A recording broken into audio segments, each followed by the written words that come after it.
যিহেতু যিদিনাখন 19 তাৰিখৰ দিনা ঘটনাটো ঘটিছিলে তাৰ পাছতে মই সেইদিনা নিশাই তালৈ যাত্ৰা কৰিছিলোঁ পিছদিনা পুৱা তাত গৈ পাইছিলোঁগৈ আৰু সেই সন্দৰ্ভতে গোটেই বস্তুখিনি আচলতে তেওঁলোকে সোধা পোছা কৰিছে আৰু গোটেই যিখিনি ষ্টেটমেণ্ট দিব লাগে মই সেইখিনি তেওঁলোকক দি আহিছোঁ আৰু যদি কিবা প্ৰয়োজন হয় মই তেওঁলোকক জনাম বুলি কৈ আহিছোঁ। কোনখিনি কথা কোৱা হৈছিলে? যিহেতু মই যেনেদৰে কিবা এটা ঘটনা হোৱাৰ পিছত আপোনালোকে বাতৰি সংগ্ৰহ কৰে মই বাতৰি সংগ্ৰহ কৰিবলৈ গৈছিলোঁ তালৈ আৰু সেই বাতৰি সংক্ৰান্ততেই তেওঁলোকে সুধিছে যে আমি কিবা পাইছিলোঁ নেকি বা কিবা দেখিছিলোঁ নেকি সেই সন্দৰ্ভত আপোনাৰ পৰা জানিব বিচাৰিছে আমি কৈ থৈ আহিছোঁ এইখিনি গোটেই কথা আৰু যিমানখিনি ডকুমেণ্ট বিচাৰিছে গোটেইখিনি আমি জমা দিছোঁ অলৰেডি তাত। এইটো কথাও আহিছিল নেকি যে ফ্লাইটৰ টিকেট বা কিবা ক'ৰবাত কেনেকৈ কিবা কৰা হৈছিল?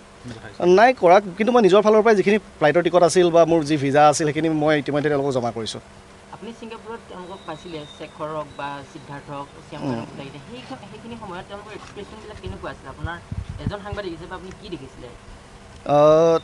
তেওঁলোকৰ সেইখিনি সময়ত গোটেই বস্তুখিনি আচলতে যিহেতু তদন্ত চলি আছে আৰু সিমান ডিটেইলছত মই হয়তো ইয়াত কোৱাটো বৰ ভাল কথা নহ'ব এই মুহূৰ্তত, কাৰণ যিহেতু তেওঁলোকক গোটেইখিনি কৈ থৈ আহিছোঁ, ডকুমেণ্টখিনিও জমা দিছোঁ, গতিকে পৰৱৰ্তী সময়ত যদি গোটেই কথাবোৰ হেৰি হয় মই বাকীখিনি কথা ক'বলৈ আহিবলগীয়া হ'ব চাগে। মৃত্যুৰ পিছত গৈছিলে আপুনি? মই মৃত্যুৰ পাছত গৈছিলোঁ হয়।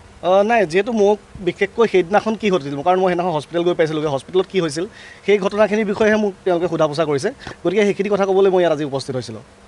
আৰু যিখিনি ডকুমেণ্ট আছিলে সেই ডকুমেণ্টখিনি মই অলৰেডি গোটেইখিনি জমা কৰিছোঁ। মোৰ ট্ৰেভেল ডকুমেণ্ট হওক বা যিখিনি ভিডিঅ' মই তাত কৰিছিলোঁ বা যিখিনি ৰিকভাৰ কৰিব পাৰিছোঁ বা যিখিনি ভিডিঅ' তেওঁলোকক দিব লাগে সকলোখিনি মই জমা দি থৈ আহিছোঁ আৰু বাকী পৰৱৰ্তী সময়ত তেওঁলোকে কৈছে আৰু কিবা থাকিলে তেওঁলোকে যোগাযোগ কৰিব, মই কৈছোঁ মই নিশ্চয় আহিম ইয়ালৈ। মাতিব পাৰে মাতিব পাৰে।